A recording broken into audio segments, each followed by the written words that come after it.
여러분들 오늘 페이지가 56페이지죠. 56페이지 제목 한번 같이 읽어보겠습니다. 사도행전이요. 시작. 자신의 백성을 불러 모으시는 하나님.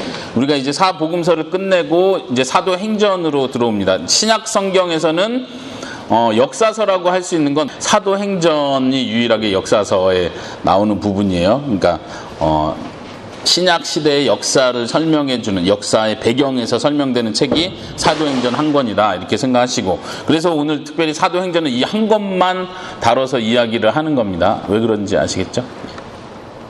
그리고 다음 시간에는 이제 서신서가, 신약 성경은 대부분 서신서가 주로 그 양을 차지하고 있는데, 다음 시간에는 사도 바울의 서신서 편지들이요 13권을 한꺼번에 다룰 거예요. 그래서 이렇게 분량으로 따질 것 같으면 참 지혜롭지 못하다 이렇게 할 수 있는데, 오늘은 한 권만 다루고 다음 주에는 13권을 겁없이 한꺼번에 다룰 텐데, 하여튼 그렇게 나누는 이유를 여러분들이 좀 아셨으면 좋겠어요. 오늘은 역사서 부분을 다루는 거고, 그리고 오늘 그 사도행전의 그 역사 배경 안에서 이걸 잘 이해하면은 다음 시간에 할 서신서의 내용이 잘 이해가 될 겁니다. 먼저 나눠드린 그 참고 페이지 6페이지 한번 다시 보세요. 나눠드린 페이지요. 6페이지에 보시면은 오늘 사도행전의 이야기와 함께 서신서 내용이 쭉 나오죠.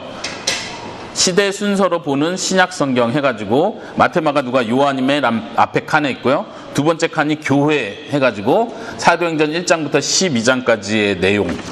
그리고 중요한 건 이제 사도행전은 특히 13장부터 마지막 끝나는 28장까지 사도 바울의 선교 여행, 그 경로를 중심으로 사도행전이 쭉 쓰여지는데, 그 사도 바울의 선교 여행 차수를 1차, 2차, 3차, 4차, 5차 이렇게 나누는 거예요. 거기에 보시면은 1차 때 좀 진한 색깔로 바탕해가지고 갈라디아서에 써있죠? 보이십니까?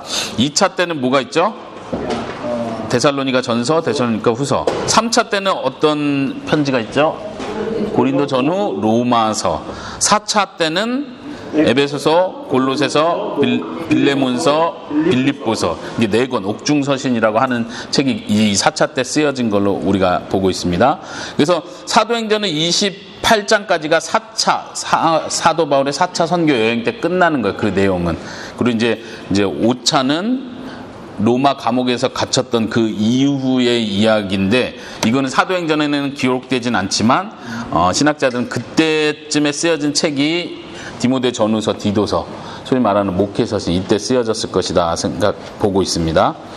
그래서 다음 시간에 그 진한 색깔 배경으로 되어 있는 그 13권이 사도 바울이 쓴 책인데요. 다음 시간에 그 13권의 책을 살펴볼 거예요. 그래서 이 사도행전을 먼저 하는 게 우리에게 도움이 되는 건, 갈라디아서가 제일 빨리 쓰였구나, 이렇게 시대 순서로 좀 구분하는 거. 두 번째는 데살로니가 전후서가 그 다음에 쓰여졌구나. 그리고 5차 때로 이렇게 표시되어 있는 거, 디모데 전후서. 디모데는 사도 바울의 후계자, 영적 아들 이렇게 표현되는 목회자였죠. 그런 의미에서 사도 바울이 죽기 전에 유언과 같이 쓴 아주 의미심장한 글이겠구나. 디도서도 마찬가지고요. 목회자에게 쓴 편지고요. 그리고 4차 때 쓰여진 그 4권을 보면서도 우리가 배경적으로 생각해야 될까, 사도 바울이 로마 감옥에 갇혀있을 때 쓴 특별한 그런 배경 속에서 쓰여진 책이구나, 이렇게 생각하면 도움이 될 것 같아요. 그래서 다음 시간에는 이 역사 배경으로 된 서신서를 살펴보고, 오늘은 그 사도행전 내용을 간략하게, 그리고 그 사도행전의 신학적 의미까지 같이 보도록 하겠습니다. 네, 다시 56페이지로 돌아오셔서요. 사도행전 하면 키워드로 성령 이렇게 했는데, 성령을 키워드로 한 이유는 여러분들이 잘 아실 거라고 생각합니다. 보통 사도들의 행적 이런 의미로 사도행전이라고 표현을 하는데, 어떤 많은 사람들은 성령 행전 뭐 이렇게도 많이 표현을 하죠. 들어보셨습니까? 네, 성령님의 역사심의 관점으로 사도행전을 봐야 된다, 이런 의미에서 뭐 틀린 말은 아니라고 생각합니다. 특별히 거기 한번 적어보시겠어요? 사도행전 10장 38절에, 어디 아무데나 적어보세요. 10장 38절에 보면 성령을 언급하면서 하나님께서 예수님에게 성령을 기름 붓듯 하셨다, 이런 표현을 쓰거든요. 네, 예수님이 성령의 충만함으로 사역을 했다, 이렇게 표현을 하는 거죠. 그리고 그러한 내용들이 사실은 모든 사도행전의 사도들에게 성령이 충만해져서 이 복음 전도 사역, 하나님 나라의 사역을 감당하고 있다는 걸 사도행전이 전체적으로 보여주고 있습니다. 그 사도행전 1장부터 28장까지 크게 세 단락으로 나눠놨죠. 한번 먼저 보세요. 첫 번째 단락에는 제가 그 제일 위에다 예루살렘, 두 번째 단락은 유대 사마리아, 세 번째 단락은 땅끝 이렇게 표시. 뭘 의미할까요? 사도행전 몇 장 몇 절이 생각나세요? 예, 1장 8절. 1장 8절 뭐라고 돼 있죠? 외우시는 분. 오직 시작. 오직 성령이 너희에게 임하시면 너희가 권능을 받고 온 유대와 사마리아와 땅끝까지 이르러 예루살렘 몇 대세요, 목사님? 예루살렘과 온 유대와 사마리아와 땅끝까지 이르러 내 증인이 되리라. 예수님께서 하신 말씀 그거를 1장에서 먼저 언급을 하고 그대로 사도행전이 진행되고 있는 걸 보여준다는 차원에서 이렇게 분류하는 게 참 보기 좋은 것 같아요. 물론 신학자들은 다른 방식으로도 사도행전을 분류하지만요. 먼저 1장부터 7장까지는 예루살렘의 복음이 전파되는 장면들을 보여주고 8장부터 12장까지는 유대, 온 유대와 사마리아까지. 사마리아는 어디죠? 유대의 북쪽, 유대보다 북쪽에 있는 지역이죠. 유대인들은 굉장히 사마리아 사람들을 싫어했죠. 근데 사마리아 사람들도 나중에 예수님을 믿었다는 소식을 듣고 이 예루살렘 쪽에서 깜짝 놀라는 거죠. 아니, 사마리아 사람들이 이 믿음을 받는 게 가능한가? 그러다가 베드로와 요한을 사마리아 쪽에 파송을 해요. 확인하기 위해서.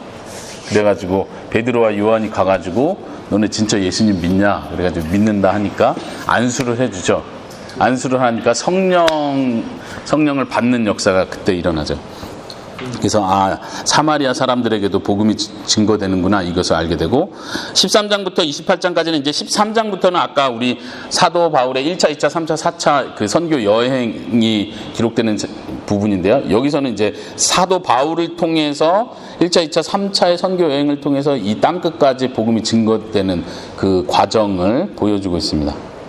한번 그 내용 13장부터 있는 그 조그만 칸 안에 있는 내용 볼게요. 1차 여행이 13장에 표시되고 2차 여행 출발하는 때가 15장이 나오고요.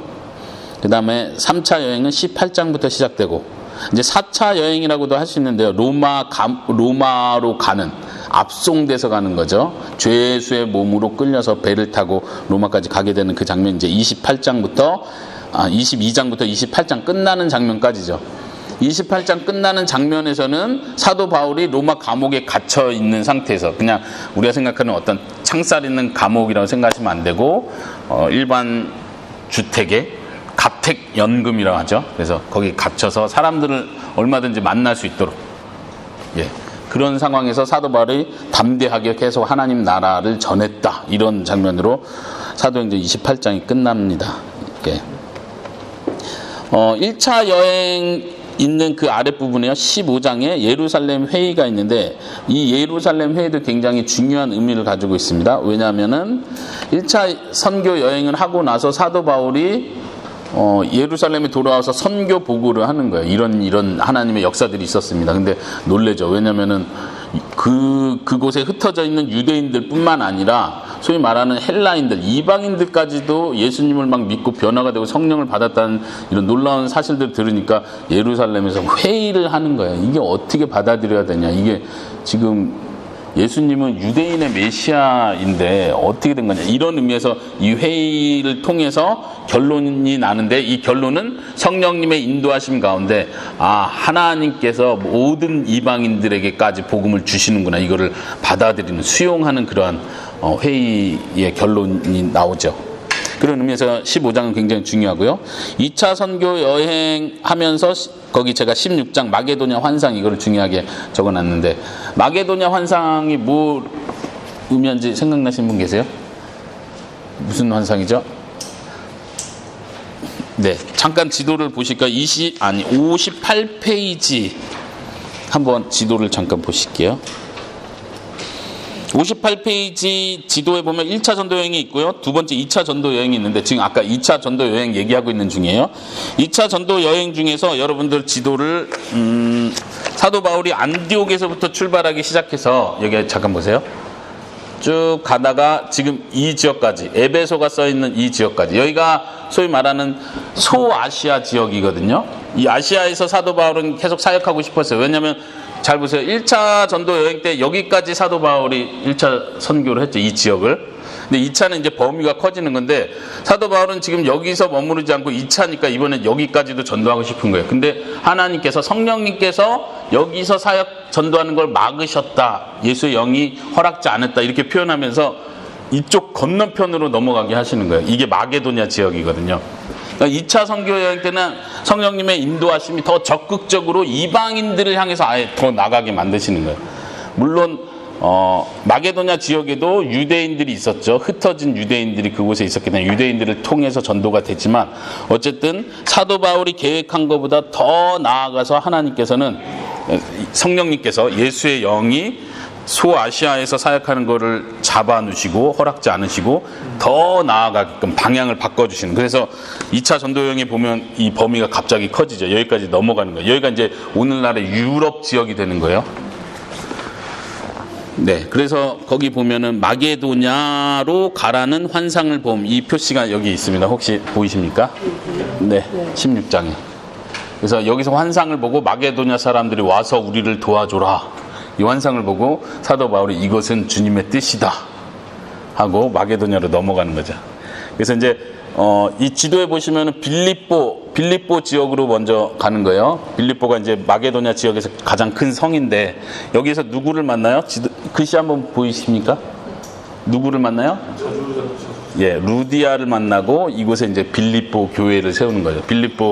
빌립보서가 바로 이 교회를 향해서 쓴 편지고요. 그리고 보이십니까? 데살로니가로 건너가고요.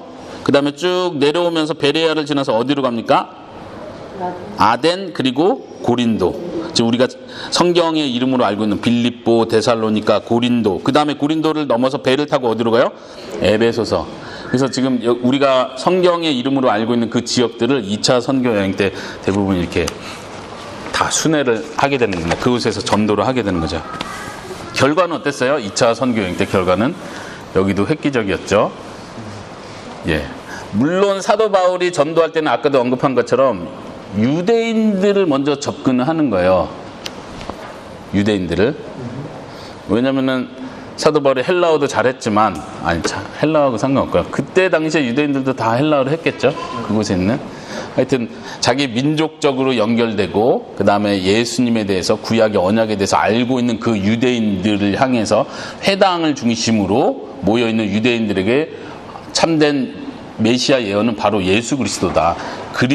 예수님이 바로 그 메시아다. 예수님이 바로 그리스도라는 것을 증명하는 일로 선교를 시작하는 거예요. 전도를 시작하는 거죠. 그래서 그 일을 통해서 유대인들이 먼저 개종이 되는 거고, 그 유대인들을 통해서 함께 살고 있는 이방인들, 소위 말하는 헬라인들, 로마 시대 그 사람들이 계속 전도가 되는 거죠. 어쨌든 2차 선교 여행도 그렇게 성공적으로 잘 감당했습니다. 3차 한번 뒤로 넘겨보세요. 59페이지 보시면은 3차 선교 여행도 2차 선교 여행하고 위치는 거의 비슷하죠. 네. 그래서 재방문하는 패턴으로 3차 선교 여행을 쭉 합니다. 물론 3차 선교 여행은 그 전 선교 여행보다 더 거리도 멀었고 더 시간도 더 많이 투자해서 간 거였고요. 네. 이제 3차 선교 여행을 통해서는 특별히 에베소 교회를 특별히 강하게 세우는 거. 그래서 이제 나중에 이 에베소에 누구를 세우죠? 훌륭한 디모데를 이 에베소 교회의 목회자로 세우죠. 그리고 디모데 전후서에 보면은 디모데에게 특별히 부탁하는 게 있죠. 이 주의 말씀을 특별히 충실된 사람들에게 맡겨라. 사도 바울은 디모데에게 목회의 역할을 맡기고, 디모데에게 명령하기를 충실한 사람들에게 이 일들을 또 맡겨라. 그래야 그 사람들이 또 다른 사람들을 가르칠 수 있을 것이다. 이렇게 소위 말하는 이렇게 낳는 사역, 제자 삼는 사역을 디모데에게 구체적으로 명령하죠. 기억해야 될 것은 그 에베소 지역이 처음에 2차 선교 여행 때 사도 바울은 소아시아 지역에서 많이 사역하고 싶어 했는데 하나님께서 막으시고 유럽으로 넘어갔다 했잖아요.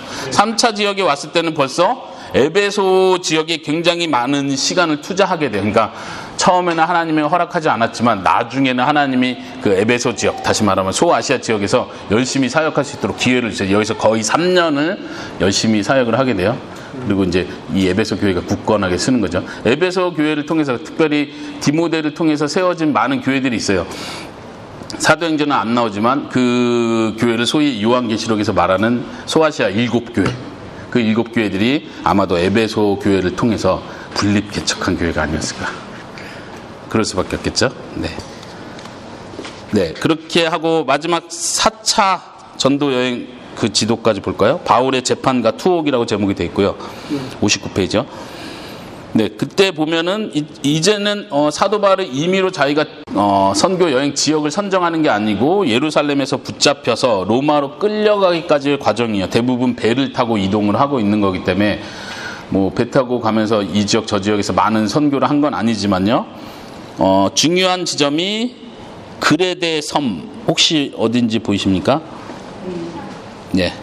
나중에 이 그레데 지역은 디도, 목회자인 디도에게 이 그레데 지역의 디도를 파송하죠.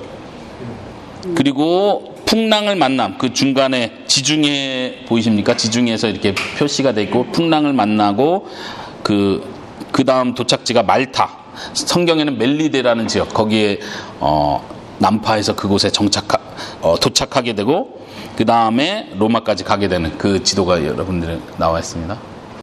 그래서 로마에서 한 2년 정도 붙잡혀 있고 그 다음에 풀려나서 다시 선교 여행을 5차 선교 여행을 아주 또 엄청 열심히 거의 6년 정도 걸쳐서 했다고 하는데 열심히 또 하고 마지막 죽는 그 순간까지 5차 선교 여행 때는 소위 말하는 스페인, 로마서에 표시되어 있는 서바나 지역까지 가죠. 서바나가 오늘날의 스페인이라고 할 수 있는데 유럽의 제일 끝까지, 지난번에 제가 옛날에 설명했던 것 같아요.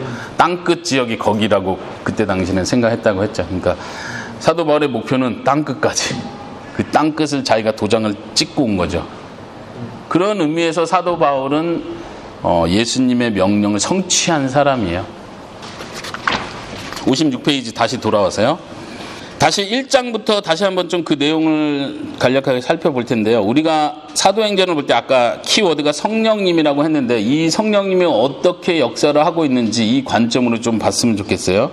한번 1장부터 7장까지 그 내용. 첫 번째, 예수님의 승천 1장에 표현되고요. 승천하시면서 약속한 성령을 기다려라.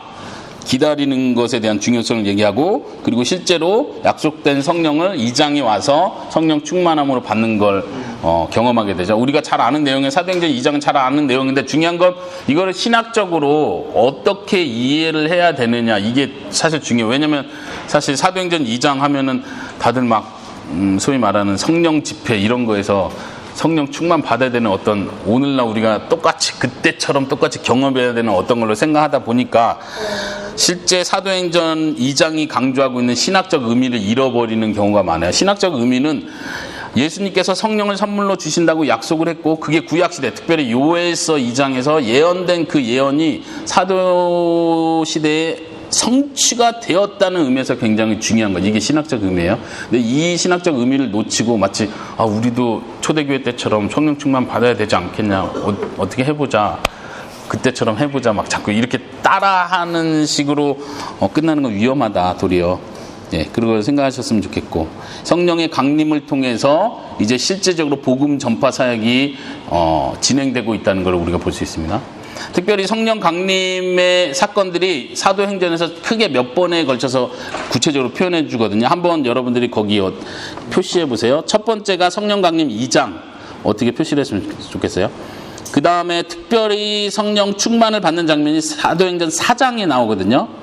거기는 사도들의 투옥이라고 써 있는데 4장 제일 끝에 보면 사도들이 투옥되고 하면서 성도들이 함께 모여서 다시 기도를 해요. 하나님, 우리가 두렵습니다.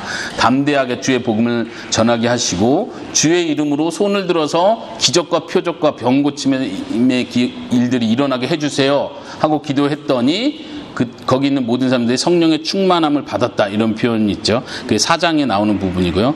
또 하나 중요한 표현이 옆으로 넘어가셔서 빌립의 전도 8장 써 있는 부분이요. 빌립의 전도 내용이 8장에 있고 또 그 후반부 15절에서 19절에 보면 아까 제가 말한 사마리아인들이 성령을 받는 장면이 여기 언급돼요.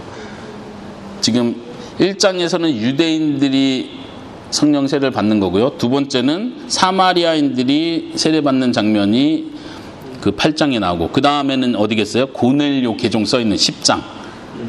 이쪽 부분에서 다시 고넬료는 누구예요? 백부장. 예. 이탈리아 군대의 로마 군대의 백부장이었다. 그리고 그의 가족과 그의 친구들이 다 모여서 베드로의 설교를 듣다가 성령의 임하심을 경험하죠. 그러니까 지금 여기서 사마리아 사람뿐만 아니라 이제 이방 사람까지도 성령의 세례를 성령의 임함을 경험하는 것을 보여줍니다. 그리고 또 하나 중요하게 표현되는 것이 19장으로 넘어가셔서요. 에베소 교회라고 표현되어 있죠. 에베소 교회라고 표현되어 있는 여기에는 에베소 사람들이 아직 예수님에 대해서는 정확하게 듣지 못한 상태에서 세례 요한의 세례만 받았다 이렇게 표현되어 있어요. 근데 사도 바울이 가가지고 물어봐요. 너희가 예수님을 아느냐, 성령을 받았느냐? 그래서 우리는 못 들어봤다. 그러니까 사도 바울이 안수를 하죠.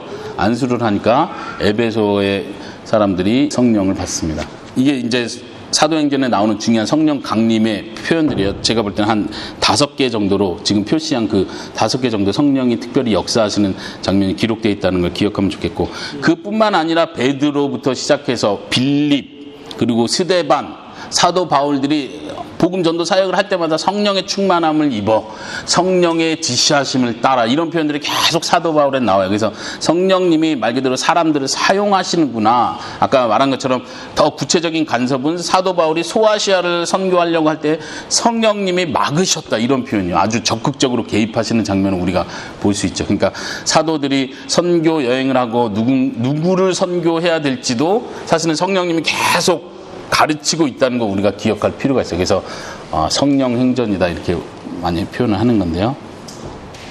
특별히 또 하나 더 볼 것은 빌립 8장에 보시면요. 빌립의 전도. 빌립은 누구를 전도했죠? 혹시 기억나시는 분 계세요?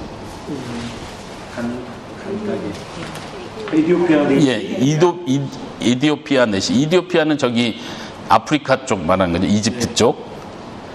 내시는 누구야? 내시는 어떤 사람이에요? 여왕을 보좌하는 소위 우리 내시는 남자인데 성기가 제거된 뭐 이렇게 우리가 알고 있죠. 이때도 당연히 그랬을 거라고 생각하고, 이 성령님께서 특별히 빌립에게 저기 지금 내시가 타고 있는 그 수레 쪽으로 가라 이렇게 성령이 지시했다고 말하고, 성령의 지시에 따라서 내시를 전도하고 내시가 또 마치 준비된 사람처럼 믿음을 갖고 세례를 받겠다고 그러죠.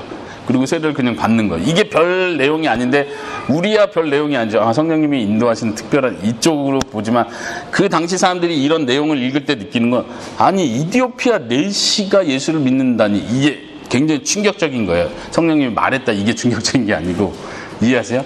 왜냐면은 신명기에 보면은 특히 하나님의 백성, 하나님의 총에 들어오지 못할 자 하면서 남자의 성기가 제거된 자, 장애자, 절대 하나님의 백성으로 못 들어온다 이런 언급이 있거든요. 사실 이런 언급에 대해서 성령님께서 이제는 아니다. 이제는 모든 백성을 향해서 모든 자를 하나님께서 부르신다. 이것을 보여주는 아주 중요한 장면이라고 할 수 있습니다. 네, 중요한 건 하나님께서 이 세계에 복음이 전파되게 하시기 위해서 미리 계속해서 역사를 주관하시는 하나님께서 그 일을 하신다는 것. 이스라엘이 범죄했기 때문에 그 범죄에 대한 형벌로 다 멸망시키시고 다 포로로 끌려가게 하셨는데, 이 안에도 하나님의 선한 계획이 있다는 거예요. 왜냐하면 이 일을 통해서 온 민족이 복음을 접할 수 있는 기회가 생긴 거거든요. 그래서 우리가 로마서에서 잘 들은 대로 모든 것이 합력하여 선을 이룬다는 뜻이, 때로는 이게 나한테 너무 안 좋은 일인데 우리가 모르는 그 다음 세대까지 하나님은 계획을 하고 계시다는 거예요. 제가 누차 표현하지만 우리 세대에 뭔가 보려고 하면은 안 된다는 거예요. 우리는 그냥 하나님의 큰 주관하심 안에 순종하면서 기쁘게 감사하게 살면 돼요. 하나님의 그 다음 세대, 더 큰 그림까지 하나님이 다 완성해 가실 테니까요. 네. 그 아래 부분 56페이지 두 번째 별표요. 사도행전에 나타난 그리스도를 잠깐 한번 볼게요. 사도행전에도 예수님이 나타나나요? 예, 승천하시기 전에 예수님 나타나고, 또 언제 나타나죠? 바울에게. 사도 바울에게 나타나시고, 뭐 또 환상 중에도 한번 나타나시고, 뭐 사도 바울 옆에 주께서 이렇게 위로하고 격려하는 내용도 나오는데요. 제가 한번 거기 읽어볼게요. 부활하시고 승천하신, 높아지신 예수님이 나타나고요. 성령님을 보내신 예수님. 사도행전에서 지금 강조하는 건 예수님이 성령님을 보내셨다는 내용이에요. 이해하십니까? 거기 보면 2장 33절 써 있고요. 또 거기 옆에다 한번 적어 보시겠어요? 6장 17절. 여기서도 성령을 16절에서 언급하고 17절에서 예수의 영이라고 언급을 하거든요. 이 표현이 여기에만 나오는 표현이라 굉장히 중요해요. 16장 17절. 예. 거기 보면 예수의 영이라는 표현이 있어요. 예수의 영이면 누구를 가리키죠? 예, 성령님을 가리켜요. 하나님의 영 하면 누구를 가리키죠? 성령님을 가리키는 거예요. 여호와 하나님 아버지의 영이라고 할 때도 성령님을 가리키고요. 예수님의 영이라고 할 때도 성령님을 가리키는 거예요. 그러니까 성령님은 아버지로부터 나오고 성령님으로부터 나오신다는 게 그런 의미인데, 그러니까 성령님을 표현하면서 예수께 속한 영, 예수님이 보내신 영, 이런 의미에서 예수의 영이라고 표현한다는 거예요. 그 다음에 계속해서 주와 그리스도가 되신 예수님, 2장 36절에 그런 표현이 있고요.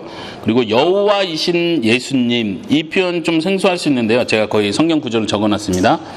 특히 참고로 요에서 2장 31절 32절이 무슨 내용이냐면요, 마지막 날에 성령을 부어줄 것이다, 이게 28절이고요. 그 뒤에 보면은 그 마지막 때가 되기 전에 회개하고 돌아서라 하면서 누구든지 여호와의 이름을 부르는 자는 구원을 얻으리라. 요에서는 그렇게 표현되어 있거든요. 근데 사도행전에 와서는 예수의 이름을 부르는 자는 구원을 얻으리라, 이렇게 바꿔버려요. 그러니까 사도들이 그렇게 해석을 하는 거예요. 여호와와 예수님을 동일시시키는 장면이 그래서 굉장히 중요한 거예요. 예수님이 단순히 사람이신 구원자가 아니라 여호와 하나님과 동등하신 절대자 하나님이시다, 이걸 보여주는 아주 중요한 구절이죠. 그래서 여호와이신 예수님이 사도행전에 잘 드러나고요. 생명의 주님, 또 여호와의 종이신 예수님, 그리고 사도 바울을 인도하시는 주님. 사도 바울이 선교 여행할 때 구체적으로 인도하시는 내용인데, 거기 성경 구절 18장 9절에는 예수님께서 사도 바울에게 나타나셔서 두려워 마라, 이 성에 내 백성이 많다, 이렇게 하시는 장면. 그 다음에 23장 11절에서도 사도 바울이 이제 예루살렘에서 잡혀서 막 핍박받고 힘들어하고 있을 때 주님께서 곁에 서서, 이런 표현을 써요. 주께서 곁에 서서 사도 바울에게 말하기를 로마에서도 너가 이 복음을 전해야 될 것이다. 그러니까 로마까지 끌려갈 거라는 걸 예수님이 위로해 주는 거죠. 지금 예루살렘에 잡혀 있는 상태고, 물론 사도 바울도 로마를 가기 위해서 체포되고 자기가 로마에 호소한다고 이렇게 표현을 했었는데, 예수님이 옆에 서서 그걸 격려해 주고 확증해 주는 거죠. 지금 힘들지만 참아라. 너가 로마에 가서도 복음을 전할 것이다. 사도 바울 마음이 얼마나 기뻤겠어요. 위로가 됐겠죠. 예수님께서 구체적으로, 그러니까 지금 중요한 표현은 성령님이 아니라는 거예요. 사도행전에서는 성령님이 하셨다는 내용이 구분이 되고, 예수님께서, 혹은 여기서는 주께서라는 표현을 쓰는데, 이 주께서라는 표현은 예수님을 가리키는 거예요. 그런 면에서 성령님과 구분이 되고 있어요. 여러분들이 사도행전을 다시 한번 읽어볼 때 이거 한번 구분해 보면서 보는 것도 도움이 될 겁니다. 어느 땐 천사가 돕는 경우도 있죠. 옥에서 풀려나고 할 땐 천사가 해요. 천사를 보내시죠. 근데 어느 때는 성령님이 직접, 예를 들면 빌립한테도 성령님이 저기 에티오피아 내시한테 가라, 가르쳐 주는 거예요. 성령님이 빌립을 또 인도해서 데려가고, 어느 때는 예수님이 나타나셔서 직접 말씀하시고 위로하시고, 이런 부분에서 여러분들이 구분해 주실 필요가 있고, 그 다음에 교회를 세우시는 주님, 이렇게 표현이 있는데요. 여기서 성경 구절을 하나 찾아보도록 할게요. 사도행전 2장 47절 찾아보겠습니다. 사도행전, 그래서 이제 사도행전을 볼 때 처음에 말했던 것처럼, 우리도 오늘날 그때처럼, 초대교회 때처럼 막 이렇게 성령의 음성을 듣고 예수님의 음성을 듣고 막 이래야 되지 않냐, 막 이렇게 경험적으로, 체험적으로 가는 건 위험할 수 있다는 거예요. 예수님께서 그 일을 하신다. 제가 이제 그 뒷부분에서 말하려고 하는 건데, 여기서 중요한 건 뭐냐면, 그래서 보통 성령 행전이라고 표현하는데 저 같으면 예수 행전, 이게 맞아요. 예수 행전. 예수님이 승천하셔서 올라갔는데 딱 올라가고 끝나고 이제 내 역할 끝났다. 나는 이제 땅에서 십자가 지고 고생했으니까 이제 여기서 영광을 누리고 아버지하고 같이 편하게 있어야지. 그리고 이제 나머지는 성령님이 하셔요. 이렇게 맡기고 이렇게 손 떼신 게 아니라는 걸 보여주는 거예요. 사도행전이 그걸 보여줘요. 예수님이 계속 간섭하시는 거예요. 왜요? 왜 하늘에 계시면서 왜 간섭하세요? 당연히 간섭하시는 분이죠. 예수님이 승천하셨다는 의미는 뭐냐면은 거기 성경 구절 아까 잠깐 언급했었는데요. 그 두 번째 줄에 주와 그리스도가 되신 예수님 2장 36절에 나오는데 주와 그리스도가 됐다는 게 생각해보세요. 예수님이 이게 지금 무슨 배경이냐면 부활하시고 승천하셔서 주와 그리스도가 되셨다 이렇게 표현하거든요. 근데 주와 그리스도가 되셨다는 건 그 전에는 주님도 아니고 그리스도도 아니었나 이게 아니라 부활과 승천을 통해서 예수님이 진짜 왕권을 회복했다는 거예요. 다시 이건 이제 복음서하고 이어지는 중요한 부분인데요. 예수님이 십자가에 죽으시고 부활하신 사건 그리고 승천하신 사건은 예수님이 왕권에 등극한 걸 보여주는 거예요. 여러분들 기억나세요? 다니엘서 해석할 때 중요한 표현이 있다 그거 했죠. 인자가 온다 할 때 인자가 재림한다는 걸 표현하는 게 아니라 하나님 앞에 나아간다는 표현이라고 했었는데 기억나십니까? 다니엘서 해석할 때. 예수님이 왕권을 차지하는 것은 다시 재림하는 걸 통해서 최종 완성이 되지만 1차적으로는 예수님이 승천하는 그 장면이 왕권을 차지하는 거예요. 다시 말하면 이제는 너가 고생했구나. 아버지 앞으로 와서 그 왕좌에 앉는 거예요. 그러니까 승천한다는 개념이 이제 예수님이 예전에는 마치 거지 왕자처럼 고생하고 주의 심부름, 주의 종으로서 그 모든 사역을 감당하고 이제는 진짜 왕으로서 왕자에 앉으시는 장면이 승천하신 거예요. 그러니까 왕자에 앉으셨어요. 승천하셨어요. 그러니까 이제 난 끝이다가 아니라 이제부터 통치가 시작되는 거예요. 진짜 통치가. 이 땅에 계실 때는 사람들이 어떻게 해서 막 무시했잖아요. 예수님을. 너 뭐냐 막 이러고 막 밟고 막 그랬잖아요. 근데 이제는 예수님이 진짜 왕권에 등극하신 거예요. 이것이 예수님이 말한 내가 아버지께로 온다라고 표현할 때 그 온다는 표현이에요. 아버지께로 나아온다는 표현이죠. 그러니까 여기서부터 예수님의 통치가 시작되는 거예요. 어떻게요? 성령을 통해서. 때로는 예수님이 직접 나서셔서, 때로는 천사를 보내셔서, 때로는 자신의 충실한 제자들을 그대로 사용하셔서 예수님의 통치를 이루어 가시는 거예요. 그 통치의 주요한 사역은 백성들을 불러 모으는 거죠. 굴복할 사람들은 항복하고 들어오면 내 백성으로 삼아주겠다. 그러나 끝까지 내가 왕된 걸 거절하는 자들은 이제 최후 심판이 이미 정해졌다. 이렇게 표현하는 거예요. 이해되십니까? 예전에 구약할 때도 이런 표현 했었어요. 복음이라는 것은 예수님이 왕된 걸 선포하는 거라고 그랬죠. 복음은 그 당시 헬라 시대 당시에 복음을 전한다는 말 자체가 왕이 탄생했을 때나 왕이 왕좌에 등극했을 때 온 만방에게 선포하는 내용이에요. 왕이 등극했다. 그분 앞에 경배해라. 이게 복음을 전한다는 그 용어인데 그걸 똑같이 신약 성경에서 가져와서 사용하는 거야. 복음을 전해라.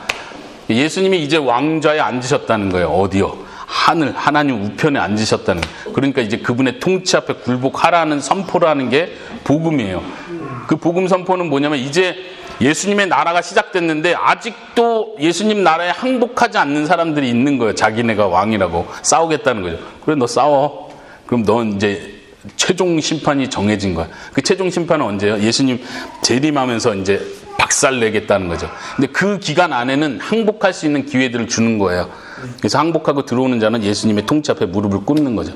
그래서 예수님 모든 이름 위에 높아지시고 모든 무릎이 예수님 앞에 꿇게 되는 거예요. 왜요? 예수님이 고난받고 승천하셔서 하나님 우편에 앉아 계시기 때문에. 지금이 바로 그 시대죠. 지금이 그 시대를 우리가 살고 있는 거예요. 지금 그래서 사도행전 제목을 제가 그렇게 다룬 거예요. 지금은 하나님께서 자신의 백성을 불러 모으시는 시대예요. 먼 데에서부터 이방 나라로부터 하나님의 백성을 계속 불러 모으시는 거죠. 그 부름에 응답하는 사람이 있고 거절하는 사람이 있는 거죠. 사도행전의 역사가 계속해서 땅끝까지 가면서 복음이 전파되고 그 복음 안에 불복하고 들어오는 사람들이 있는 걸 보여준 거예요. 예, 그거를 보려고 한 건데 사도행전 2장 47절 교회를 세우시는 주님 하고요. 사도행전 2장 47절을 읽어보겠습니다. 찾으셨습니까? 시작. 하나님을 찬미하며 또 온 백성의 칭송을 받으니 주께서 구원받는 사람을 날마다 더하게 하시니라. 성경 전체가 그렇지만 여러분이 성경 전체를 보실 때 항상 주의하셔야 될 단어가 있는데 그게 뭐냐면 하나님. 이 단어가 나오면 긴장하셔야 돼요. 여러분들 이 하나님이라는 단어만 유의해도 이 성경 전체 진짜 하나님의 이야기구나 이거를 느낄 수 있거든요. 여기서도 중요한 게 주께서라는 단어예요. 누가 구원받는 사람을 더하시냐면 사도들이 아니고 예? 사람들이 열심히 전도해서 교회로 전도해서 초청해서 배가 부흥시켰다 이렇게 평가하지 않는 거예요. 주께서 예수님께 여기선 특별히 예수님께서 하셨다는 걸 보여주는 거예요. 그 다음에 14장 3절도 한번 읽어볼게요. 찾으셨습니까? 같이 읽어볼게요. 시작. 두 사도가 오래 있어 주를 힘있게 담대히 말하니 주께서 그들의 손으로 표적과 기사를 행하게 하여 주사 자기 은혜의 말씀을 증언하시니 여기서 중요한 단어가 주께서죠. 이런 주어를 놓치면 안 돼요. 지금 두 사도가 사울과 바나바가 지금 선교 파송받아가 열심히 전도한 일을 얘기하는 거잖아요. 그래서 주를 힘입어 담대히 말하고 주께서 그들의 손으로 표적과 기사를 막 행했어요. 그래서 여기서 하는 평가는 주께서 그들을 통해서 기적과 표적을 행하게 함으로써 자기 은혜의 말씀, 예수님의 은혜의 말씀을 증언했다. 예수님이 파송하고 예수님이 그들에게 능력을 주고 예수님이 예수님의 말씀을 증명해 주는 거예요. 그들을 통해서. 이게 지금 주어가 예수님이라는 걸 여러분들 아셔야 돼요. 그래서 사도행전의 전체 흐름이 예수님 중심으로 가고 있다는 걸 기억하셔야 돼요. 예수님 하늘에 올라갔으니까 이제 우리가 해야 될 일이 남았다. 이렇게 생각하시면 안 돼요. 여전히 지금 예수님이 마태복음에서 표현한 거예요. 내가 교회를 세운다. 그 말씀을 사도행전을 그대로 보여주는 거예요. 예수님이 어떻게 교회를 세우고 계신지를. 지금도 오늘날도 지금 예수님이 교회를 그런 의미에서 세우고 계신 거죠. 예, 우리가 그거에서 헷갈리지 않았으면 좋겠습니다. 네, 마지막으로 사도행전에 나타난 그리스도, 마지막으로 다시 오실 심판주. 사도행전에 몇 번에 걸쳐서 예수님이 심판하신다, 재림하신다 이런 표현이 있습니다. 네, 그리고 그 아래 사도행전에 나타난 하나님의 왕국도 한번 읽어보도록 하겠습니다. 같이 첫 번째 걸 읽어볼까요? 시작. 부활하시고 승천하신 승리의 왕이신 예수 그리스도께서 자신의 영으로 하나님의 나라를 확장해 가심을 보여준다. 제가 아까 설명한 부분이요. 두 번째도 같이 읽어볼게요. 하나님 나라는 말씀에 흥황함과 함께 교회를 통해 든든히 세워져 나간다. 하나님, 예수님께서 교회를 세워 나가시는 그 방법은 말씀, 진리가 전파되는 걸 통해서, 그것이 과감 없이 전파되는 걸 통해서, 그리고 이단들을 제거해 가면서 율법이냐 복음이냐의 싸움이 사도행전에서 계속 나타나는 걸 보게 되는데, 참된 진리가 선포되는 걸 통해서 하나님의 나라가 확장되어 간다. 그리고 교회를 통해서, 교회 성도들을 통해서, 교회를 통한 말씀을 통해서 하나님 나라가 세워져 나가는 걸 보여줍니다. 그 다음에 세 번째도 같이 읽어볼게요. 시작. 하나님의 나라는 말에 있지 않고 능력에 있음을 증거한다. 고린도전서에 나오는 그 표현이죠. 하나님의 나라는 말발에 있지 않다 이거예요. 말발. 말을 잘해서 그럴싸한데 이렇게 해가지고 사람들이 개종되는 게 아니고 성령의 나타남과 능력으로 일이 이루어지는 걸 보여주는 거죠. 예. 그 성령의 나타남은 말씀과 함께 진리와 함께 전파되는 거죠. 베드로 같은 경우도 기적을 많이 행하죠. 네. 예수님이 이 땅에 계실 때는 베드로가 굉장히 좀 불안한 사람이었는데 예수님 승천하시고 나서 베드로가 막 오순절 사건 때부터 시작해서 막 3,000명, 5,000명 전도를 하고 막 나중에 막 능력이 엄청 나타나거든요. 그렇죠. 막 병든 자를 엄청 많이 고쳐요. 그래서 심지어는 성경에서 5장에 보면은 사람들이 베드로의 그림자라도 지나가기를 바라진 건가? 병든 자를 다 데려와서 베드로의 그림자라도 지나가면 병이 낫지 않을까 하면서 그런 능력을 행하는 베드로의 모습이 나타나는데, 그러면 또 사도 바울 같은 경우는 사람들이 사도 바울도 병자를 너무 많이 고치니까 사도 바울의 손수건하고 사도 바울의 옷가지를 가지고 사람들 병든 사람한테 막 올려놓을 정도. 사도 바울 너무 바쁘니까 손수건이라도 주세요 해가지고 대단한 능력이 나타나는 걸 보여주는 거예요. 이제 계속 언급 안 할 수는 없지만 오순절주의, 은사주의자들은 이제 이런 게 계속 오늘날도 나타나야 되지 않느냐. 그러면서 이제 그런 은사들, 그런 능력들, 표적들을 계속 추구하는 게 많은데, 여러분들 잘 생각해 보세요. 예, 거기까지 가면 좋은데. 하여튼 제가 이따가 나중에 그쪽과 관련해서 좀 자료를, 제가 오늘은 특별히 자료를 준비한 게 있거든요. 이거는 뭐 다 설명하기는 그렇고 여러분들 숙제로 방학 숙제로 내드리도록 하겠습니다. 네, 그리고 마지막에요. 하나님의 나라의 복음은 모든 민족을 위한 것이다.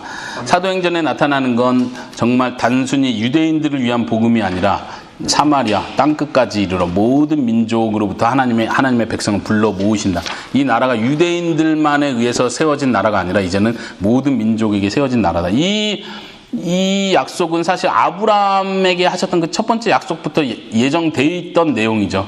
예, 아브라함을 통해서 모든 민족이 복을 받는다. 이 내용이 다른 게 아니라 예수 그리스도를 통해서 모든 민족의 사람들이 구원의 복을 받는다는 의미였죠.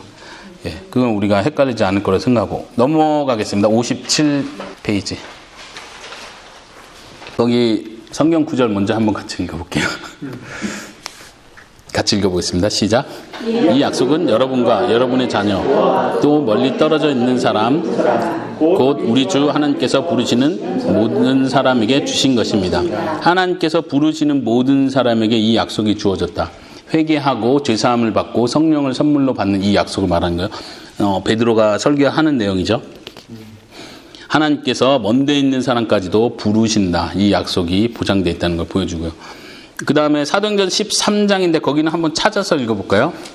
13장 47절하고 그 다음에 그 뒤에 48절까지 한번 읽어볼게요.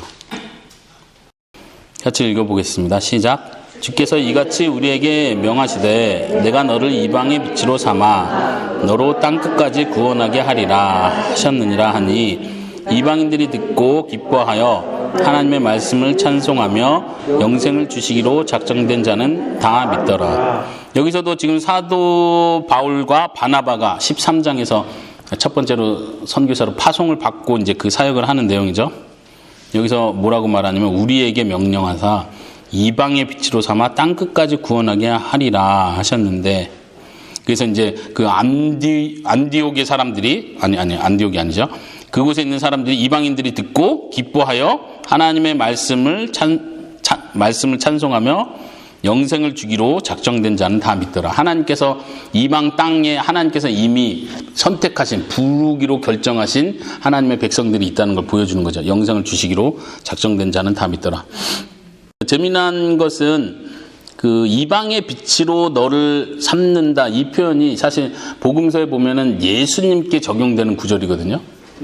그래서 예수님께서 유대 땅만 아니라 저기 이방 지역까지 사역하셨다 할 때 이 구절을 인용해서 예수님께 적용을 하는데, 지금 여기서는 지금은 사울과 바나바에게 이 표현을 그대로 적용하고 있다는 거예요. 예수님의 그 성취 사역이 지금 바울과 바나바를 통해서도 지금 계속 이루어지고 있다, 연장되고 있다는 차원을 보여주고 있는 거예요.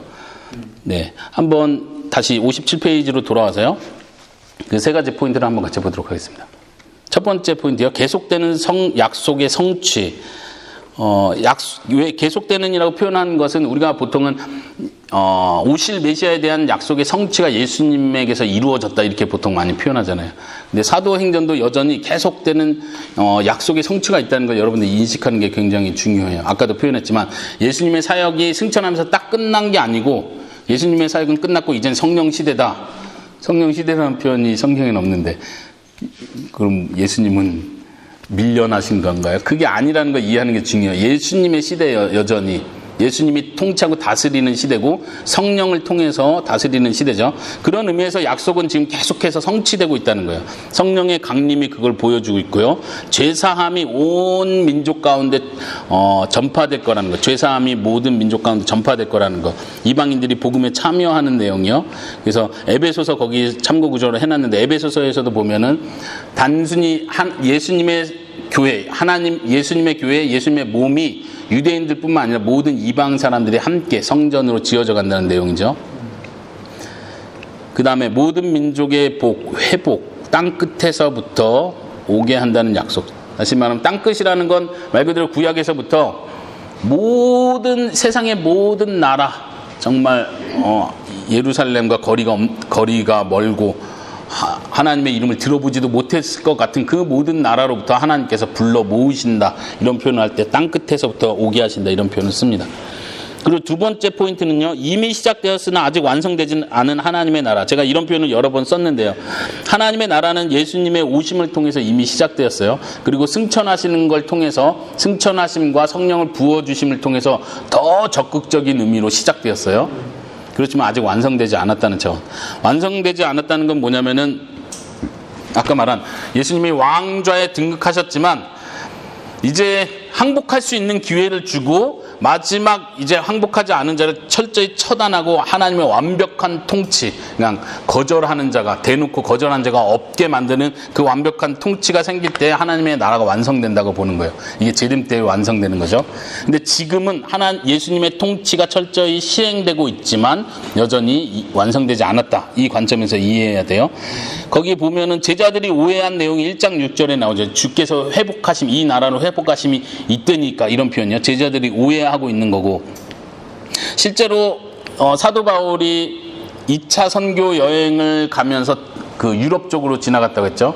유럽 쪽으로 지나가면서 데살로니가 지역에 전도하고 그곳에 교회를 세우게 되는데, 그곳에서 나중에 들리는 소문이 예수님의 재림에 대한, 데살로니가 전후서가 예수님의 재림과 관련된 책이거든요.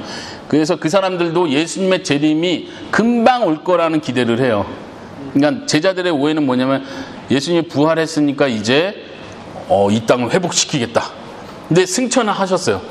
근데도 제자들은 이 승천을 통해서 통치하시고 성령을 통해서 백성들을 불러 모으라고 하느냐, 전도하라고 하느냐, 땅끝까지 복음이 전파되면 예수님이 다시 오시겠구나, 모든 민족에게 복음이 전파되면 예수님이 오신다 했으니까 이제 이 유럽 지역까지 해가지고 복음이 막 전파되니까 이제 예수님 곧 오시겠네, 이렇게 생각하는 거죠.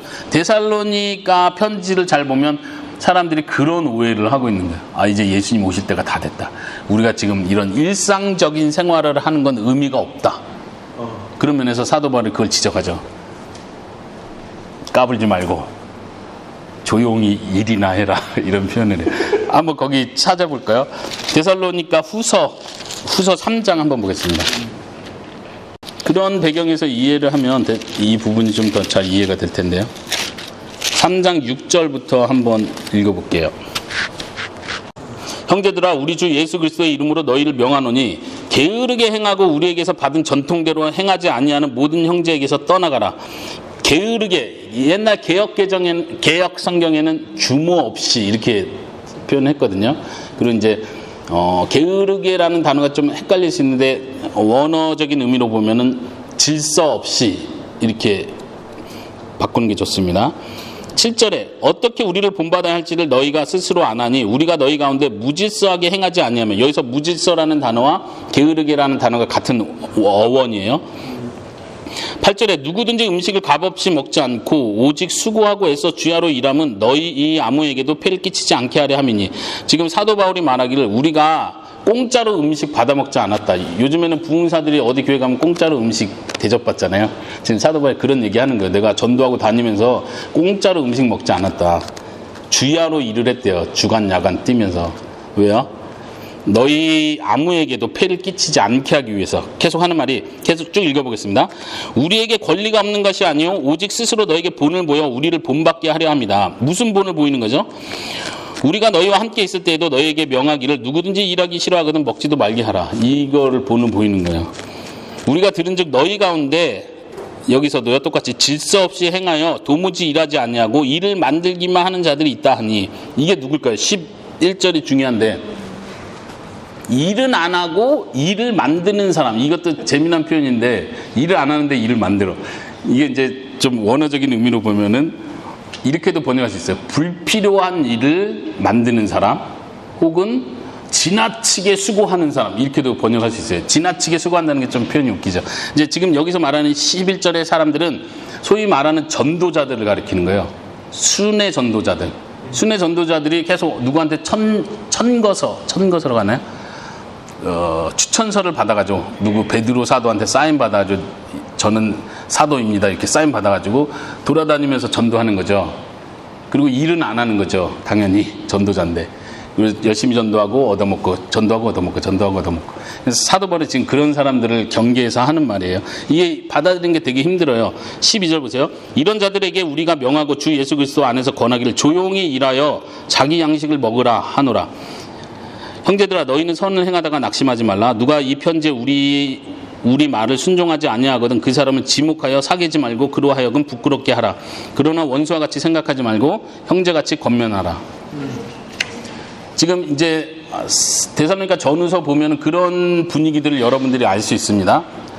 한번 그 앞에 잠깐 볼까요? 데살로니가 후서 2장 2절에요.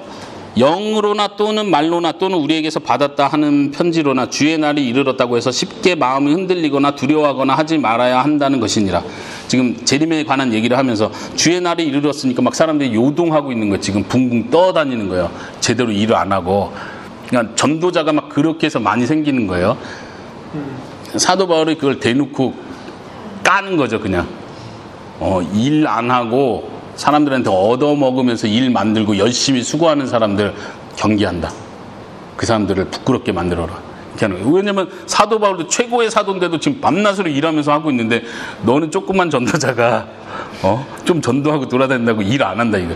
왜냐면 사람들이 다 붕붕 뜨는 거야 지금. 예수님의 재림 때가 이제 여기 땅끝까지만 전부하면 예수님 이제 금방 오는데 우리가 지금 뭐 일하는 게 중요하냐 이러고 분위기가 전도하고 막 지금 다 지금 짐 내려놓고 이런 배경에서 이해하는 게 제자들은 계속 지금 이 예수님의 그 마지막 때에 대한 오해를 계속하고 있는 거예요. 그리고 사도 바울은 계속해서 그거를 가르쳐요. 너희가 왕들을 위해서 기도해라. 왜? 너희가 평안한 중에 생활하기 위해서다. 이거 지금 사도 바울답지 않은 표현인가요? 왕들을 위해서 기도해야 될 이유는 우리가 평안한 중에 신앙생활을 하기 위해서 그 기도하라고 표현을 하죠. 이런 부분들요. 사도 바울은 계속해서 가르칩니다. 그리고 또 하나 그 아래 보시면은 환난을 통해야 하나님 나라에 들어간다 이런 표현이요. 계속해서 환난과 핍박이 있을 거라는 것을 서신서들을 통해서 봅니다. 우리가 다음 시간에도 보겠지만 서신서들이 계속 격려하고 경고하고 권면하는 게 뭐냐면 예수 믿는 것으로 인해서 핍박이 있다. 지금 예수님의 통치가 바로 이루어지는 게 아니다. 그걸 견뎌야 된다. 믿음으로 끝까지 가야 된다. 예수님의 때가 언젠지 모른다. 깨어 있어라. 계속 이런 표현을 하는 거죠. 네, 그리고 미래적인 심판도 이야기하고 있습니다. 마지막 세 번째, 교회를 통한 하나님 나라의 확장. 왕이신 예수님께서 그분의 영을 통하여 세워가시는 교회, 아까도 언급했고요. 우리는 증인이다. 증인의 삶을 살아야 한다. 이런 표현이요. 우리가 교회이고 교회로서 우리가 해야 될 일은 예수님의 증인으로서 사는 거죠. 이제 이 부분을 좀 얘기하고 싶은데 우리가 증인이라는 표현을 많이 듣고 나도 증인으로 부름받았다. 저도 어릴 적부터 선교사로 헌신을 하면서 이 증인이라는 단어를 굉장히 가슴 깊게 새기고 있는 사람 중에 한 사람인데 사실 이 증인이라는 단어가 굉장히 부담되는 단어예요. 오늘 하루도 예수님의 증인으로서 사셨습니까? 이러면 굉장히 할 말이 없잖아요.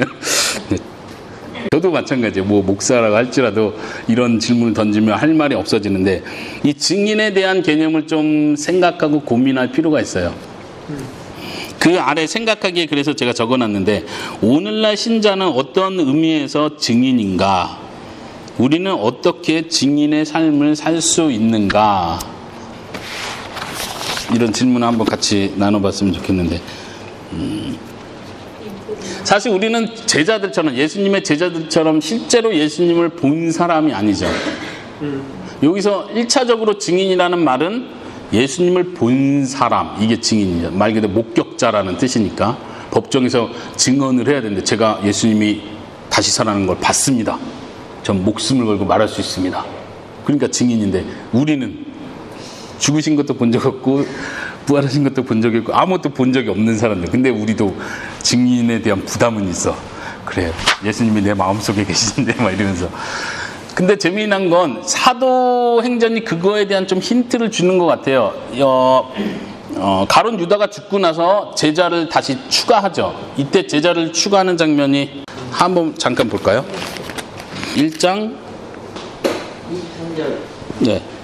거기서 보면 증인을 뽑을 때 어떤 자격 있는 사람을 뽑냐면 22절에 항상 우리와 함께 다니던 사람 중에 하나를 세워 우리와 더불어 예수께서 부활하심을 증언할 사람이 되게 하여야 하리라.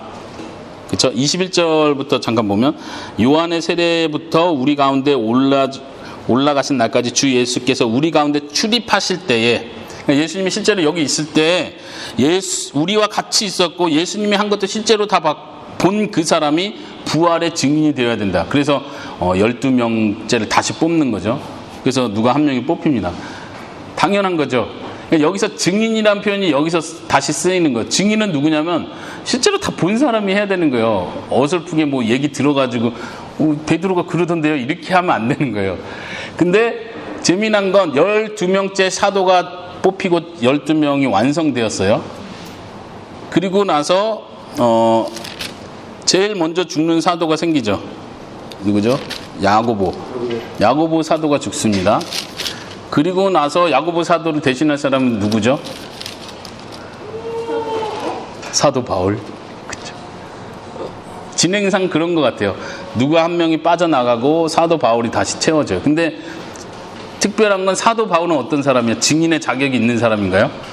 본 적이 없는 사람이에요. 아마도 이제 학자들은 예수님이 한참 열심히 공생이 사역할 때 저기 사도 바울의 고향이 다소거든요. 저기 안디옥에서 더 올라가서 그 다소 지역인데 아마 사도 바울은 거기 있었을 거다. 예수님 본 적은 없었을 거다 보통 말하는데, 사도 바울이 사도로 뽑히면서 증인의 역할을 감당하는데, 그리고 우리가 알듯이 신약 성경도 엄청 많이 쓰고, 근데 사도 바울은 예수님 본 적이 없는 사람이에요. 근데 어떻게 증인이 될 수 있죠? 환상 중에 한번 봤죠. 어쩌면 직접적으로 봤는지 모르지만 뭐 음성도 들었습니다. 그래서 뭐 증인이 될 수도 있겠죠. 그런 의미에서 우리도 증인이 될 수 있나요? 그런 의미에서 이제 사도 요한이 나중에 제가 설명했지만 사도 요한이 사도 중에 제일 마지막까지 남은 사람으로서 요한복음을 쓰고 요한 1, 2, 3, 4를 쓰고 마지막에 요한계시록을 쓴다고 했죠. 지금 여러분들 자주 나눠드렸던 그 도표 다시 한번 잠깐 보시면요. 요한 1, 2, 3이 지금 후기 사도 때 쓰이죠. 요한 1, 2, 3, 4가 후기 사도 때 쓰이고, 그 다음 요한계시록이 그 다음인데, 지금 이때 그 전에 아마 요한복음을 썼을 거예요. 요한복음하고 요한 1, 2, 3, 4에 보면은 특징적인 게 있어요. 그게 뭐냐면 증인에 대한 이야기가 계속 나와요. 우리의 말씀을 통해서 너희가 우리와 사귐이 있다. 우리와 사귐은 예수 그리스도와의 사귐이다. 이렇게 표현을 해요. 그러니까 이 중간 다리 역할을 사도 요한이 계속 표현을 하거든요. 너희는 이제 그리스도를 보지 못한 사람들이다. 근데 내가 본 거의 마지막 사람이다. 이렇게 얘기를 하는 거예요.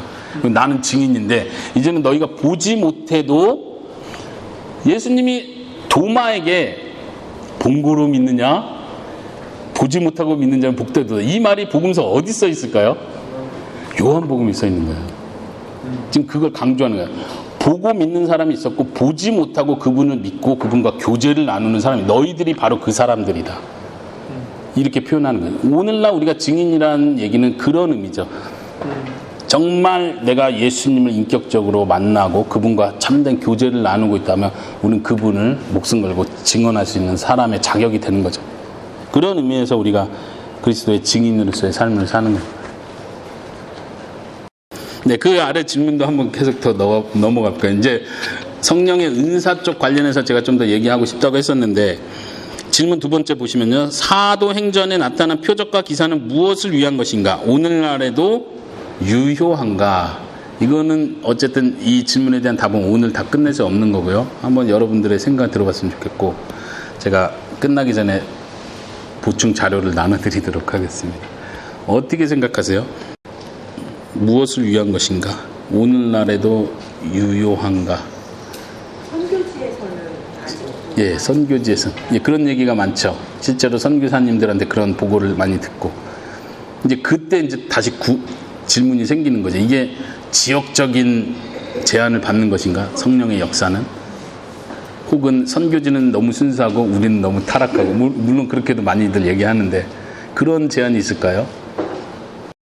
표적과 기사는 네. 도구라고 생각하거든요. 도구. 하나님이 이 사람을 구원하기 위해서 이게 필요한 사람이 있고 없는 사람이 있는 거죠. 그러니까 아하. 필요한 사람 있고 필요치 않는 사람. 또 충분히 하나님을 믿을 수 있는 사람이 나아갈 수 있는 사람이 있는데 예. 그렇지 않고 이게 있어야만 이게 하나의 사건이 돼서 하나님을 내 하나님으로서 믿는, 그러니까 신으로서 믿는, 존재하는 분으로서 믿는 그런 그러니까 불신자가 아니면 또는 믿는다고 자기는 생각하지만 실제로 믿지 않고 있던 사람이 하나의 사건이 되는 도구가 될 수 있다고 생각합니다. 그렇죠. 예수님을 믿는 도구로서 사용될 수 있다. 그것도 굉장히 좋은 표현인 것 같아요. 예. 그런 의미에서 지금 두 분 다 사실은 유효하다 이렇게 말하는 거죠. 예. 이제 소위 말하는 은사가 이제 더 이상 유효하지 않다 말하는 신학들도 있어요. 소위 말하는 은사중지론 이렇게 표현하는데, 은사중지론에서 말하는 오늘날 더 이상 유효하지 않다는 그 은사, 어떤 표적 기사는 어떤 걸 말하죠?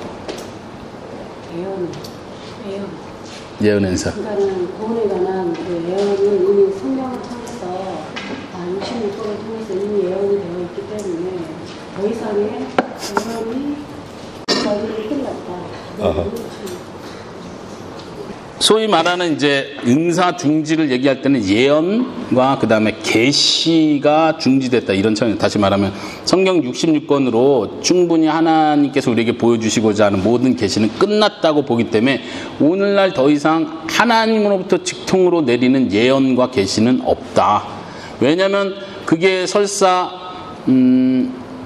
성경의 내용에 위배되지 않더라도 하나님으로부터 직접 온 말씀이 있었다면 그 말씀은 성경의 말씀에 거의 동등해질 테고, 이게 서로 위배되지 않는다 할지라도, 그렇다면 성경에 하신 그 말씀에 이 말씀도 추가돼야 되는, 동등한 권위라면 추가돼야 된다. 그런 의미에서 더 이상 그런 수준의 예언과 계시가 주어지지 않는다. 소위 말하는 방언도 끝났다고 말하는 이유 중에 하나는 이 방언도 하나님이 주시는 말, 성령이 나를 통해서 하는 말이라고 했을 때는 이건 내 말이 아니고 성령이 내 속에서 하는 말이라면 이건 하나님의 말씀의 권위와 동일하다는 건데, 이 논리로 따질 것 같으면 그런 방언도 똑같이 오늘날 있다고 한다면 성경의 말씀에 추가돼야 되는 하나님의 말씀이 된다. 이건 말이 안 된다. 그런 차원에서 은사 중지를 얘기하는 거예요. 이제 여기서 이제 또 나눠지겠죠. 그래, 성경의 말씀의 권위와 동등하진 않지만 말씀의 권위 아래에 들어가는 예언과 계시도 있지 않겠냐. 그런 학자들이 있어요. 예. 그럴싸하죠. 그럴싸하고 우리가 생각해 볼 만한 논리예요. 네. 거기 나눠드린 부록은요, 제가 예전에 정리했던 글 중에 그 부분을 그냥 가져온 건데, 첫 번째 페이지에 3페이지에 보면은 성령 세례와 성령 충만의 신학적 입장, 이건 제가 책을 정리한 거예요. 제 생각이 아니고 존 스토트가 쓴 성령 세례와 충만이라는 아주 고전적인 좋은 책이 있는데, 거기서 이제 성령 세례와 충만에 대한 입장은 세 가지로 설명을 해요. 사도행전이나 특히 고린도 전후서를 설교하고 설명하면서 사실 성령과 관련된 이런 내용을 빼놓고 얘기할 수는 없잖아요. 그래서 좀 정리하는 게 필요한데, 어쨌든 사도행전이든 고린도 전후서든 성령론을 가리키기 위해서, 교리적인 가르침을 위해서 쓴 책은 아니라는 걸 여러분들이 기본적으로 이해를 하셔야 돼요. 그래서 이런 신학적인 체계를 만들려고 하는 노력 자체가 어떤 것이 완벽할 수 있다라고 생각하는 건 위험하다는 거 먼저 생각하시고요. 어쨌든 역사적으로 지금 크게 세 부류로 나눠서 설명이 되어 왔는데, 소위 말하는 오순절주의는 첫 번째는 이렇게 구분하는 거예요. 성령에 의해서 중생하는 건 별도의 사건으로 있고, 성령 세례와 성령 충만은 똑같은 개념이다. 성령으로 세례를 받는다, 성령으로 충만해진다, 능력을 체험한다. 이게 똑같은 개념으로 보는 거예요. 그래서 오순절주의는 이 성령 세례와 성령 충만 굉장히 중요한 체험으로 생각을 하는 거죠. 두 번째를 보세요. 두 번째는 소위 말하는 장로교에서 주장하는 입장인데, 중생과 성령 세례를 동일한 개념으로 보고요. 성령 세례는 다시 말해 성령이 내주하는 거다. 우리 마음속에, 우리가 처음 예수님을 믿을 때 거듭날 때 성령님이 내 안에 들어오시는데 그게 곧 성령 세례다. 그런 의미에서 성령 세례와 성령 충만을 분리시켜요. 성령 충만이라는 건 우리가 삶 속에서 성령님의 인도함을 받고 성령의 충만한 열매를 맺어가는 그 삶이 곧 성령 충만이다. 다시 말하면 첫 번째하고 비교되는 건, 첫 번째에서는 성령의 강력한 체험을 해야 된다고 보는 거예요. 성령 세례와 성령 충만이 말 그대로 성령이 부어주니까 막 웃기도 하고 막 방언도 막 터지고 막 초능력도 막 나가고 막 이런 걸 말한 거고, 두 번째는 그런 걸로 비할 것 같으면 초능력이 없는 거예요. 그냥 속에서 이미 싹 조용히 변화됐고, 성령 충만 생활 속에서 성령의 열매, 사랑, 희락, 화평, 인내, 자비, 양성, 충성, 온유, 절제의 이 열매를 맺어가는 거, 이렇게 본다면, 세 번째는 첫 번째와 두 번째를 좀 종합한 내용이에요. 왜냐하면 두 번째가 장로교가 좀 너무 성령의 은사나 이게 성령 체험을 너무 약화시켜 놨다 생각하기 때문에 세 번째 의견들이 나오는데, 세 번째 의견은 중생과 성령 세례 체험을 따로 별도로 하고 성령 충만도 따로 별도로 생각을 하는 거예요. 그 도표에 나온 것처럼요. 그래서 성령이 내주하는 것도 맞지만 성령의 충만이라는 건 단순히 그냥 생활 속에서 열매를 맺는 것뿐만 아니라 특별한 체험을 하는 것도 포함된다. 이렇게 특별한 체험까지를 포함하는 거예요.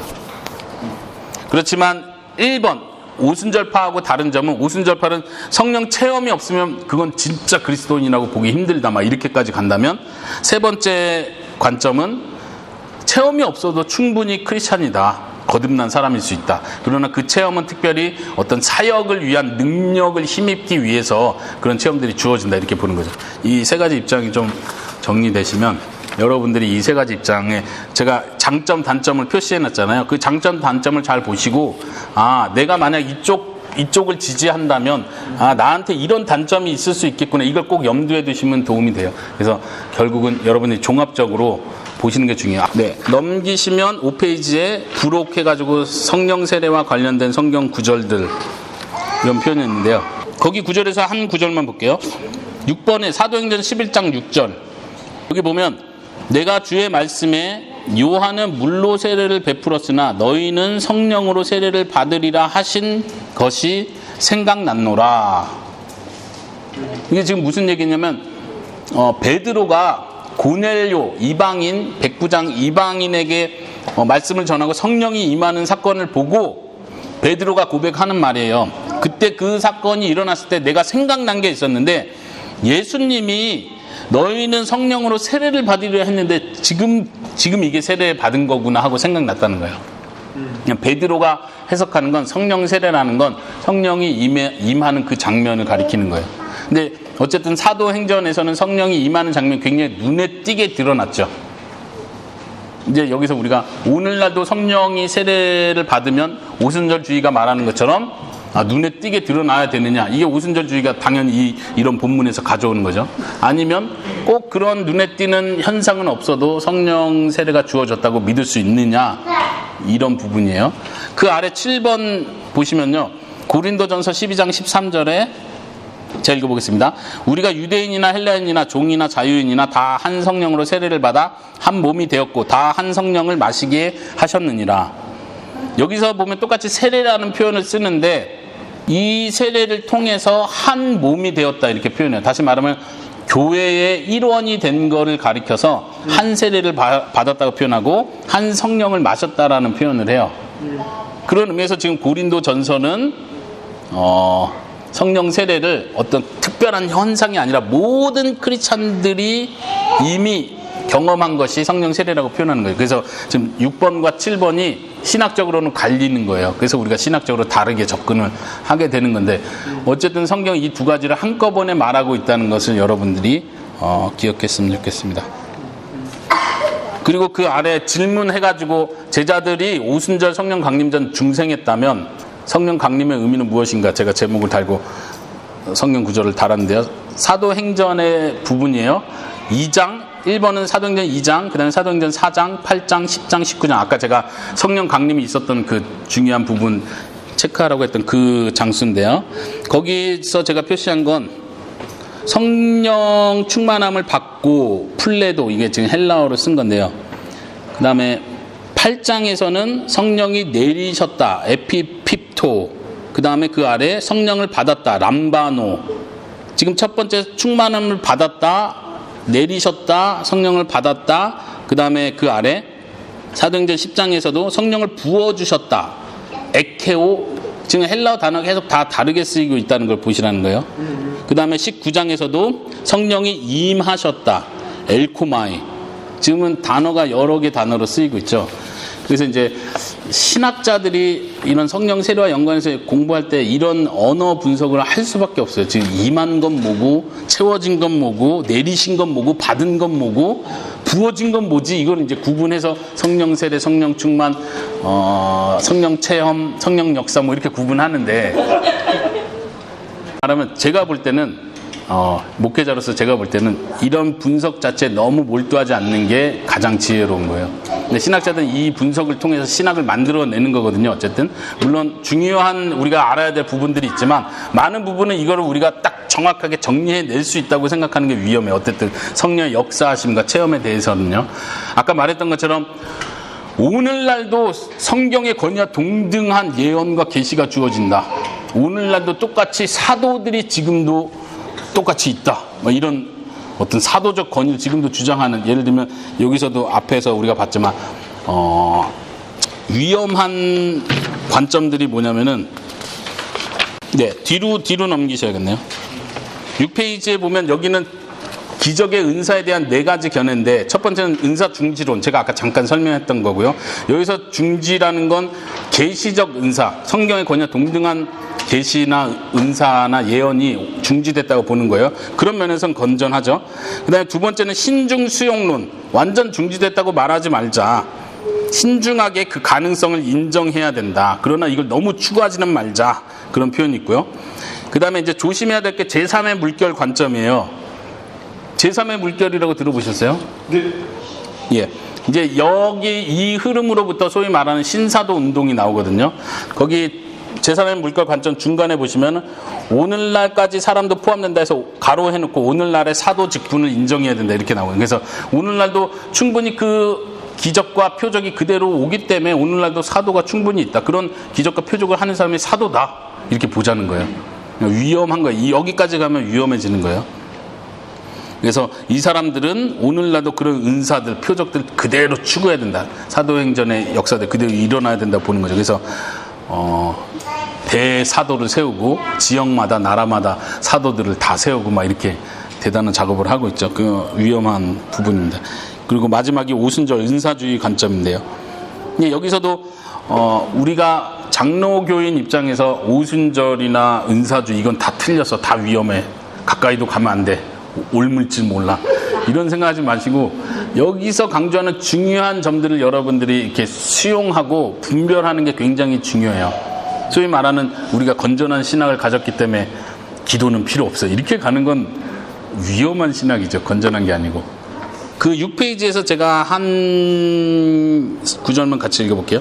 그 6페이지 은사 중지론적 관점에서 리처드 게핀인데 아마 신학을 하신 분들은 잘 알 거예요. 리처드 게핀은 은사 중지론의 이렇게 대표자이기도 한데 거기 중간에 인용문 따옴표 있는 부분이 있어요. 오순절에 보이십니까? 네, 제가 읽어볼게요. 오순절에 강림하신 성령님은 신자들 안에 풍성하고 심오한 체험적 실제를 창조하시는 분이시다. 생생하고 혁신적이고 강력하게 성령을 체험하지 못하는 것은 곧 성령이 전혀 없는 것과 같다. 이게 리차드 게핀이 한 말이에요. 그래서 제가 인용을 한 거예요. 은사 중지론을 말한다고 해서 성령의 체험을 약화시키는 게 아니라는 거죠. 우리가 신학교에서 보통 잘못 배우면은 은사 중지기 때문에 성령 체험하면 안 돼, 막 이렇게 쉽게 말하거든요. 근데 그 리차드 게핀이 그렇게 말하지 않는다는 거, 오해가 많다는 거. 그래서 정말 건전한 신앙을 가지고 하나님의 말씀의 권위를 인정하는 사람들이 그만큼 더 성령의 역사하심을 기대하고 바라고, 예수님께서 지금도 나주혁신장로교회를 통해서 교회를 세우고 계시다. 그것에 필요한, 아까 자매님 표현한 것처럼 표적과 기사가 필요하다면 얼마든지 그렇게 하신다. 근데 그 표적과 기사가 아까 말한 것처럼 이건 사도가 됐다는 증거. 박영주 목사님 막 표적과 기사가 나타나 그러면 진짜 하나님이 보내신 사도야, 막 하나님의 종이야, 막 이러지 말고, 필요해서 주셨구나, 감사하네, 이렇게, 그렇죠.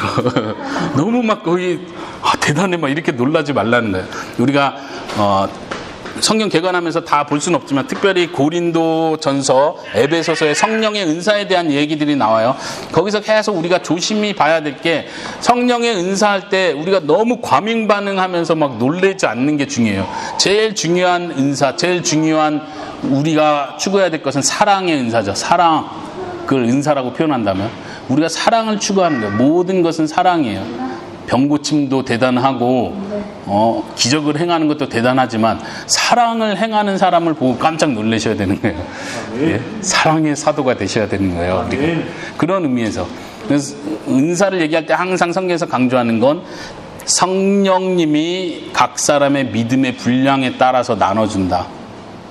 그러니까 또 대단한 은사 받으면 저 사람 믿음이 크구나 또 이러는데 그러지 마시고 성령을 부어주시는 이유는 교회를 세우기 위해서다. 교회를 해치거나 교회 질서를 어지럽히거나 교회에서 누구를 사람을 큰 인물로 추종하게 만드는 식으로 성령의 은사가 발휘된다면 그건 아주 위험하구나. 이건 사탄의 도구구나. 이렇게 생각하셔야 되는 거예요. 그것만 우리가 잘 분별한다면 대단한 표적과 기사 일어나는 거에 과민 반응하지는 않을 거예요. 만약 우리 나주혁신 장로교회 아픈 사람이 있어서 같이 합심해서 기도했는데 극적으로 낫어. 그럼 너무 깜짝 놀라지 마시고 내가 항상 믿어오던 바로 그 예수님이 이렇게 하시는구나. 우리가 그냥 감사하시면 되는 거예요. 그렇죠? 때로는 우리가 우리가 기도한다고 뭐 특별히 일어나겠어. 이런 의심하는 태도들이 많이 있잖아요. 도리어 우리가 그런 의심하는 태도를 버리는 게 굉장히 중요해요. 교회 안에 아픈 사람이 있으면 성경의 가르침대로 장로를 청하고 성도가 함께 서로를 위해서 기도하고 격려하고 이런 일들을 통해서 하나님의 교회가 건강하게 세워져 간다면 그게 성령님이 역사하시는 거죠. 예수님이 원하시는 거고. 네. 네, 오늘은 부록까지 간단히 설명했는데 여기까지 마치도록 하겠습니다. 혹시 질문 더 하고 싶은 거 있으세요? 혹시 보충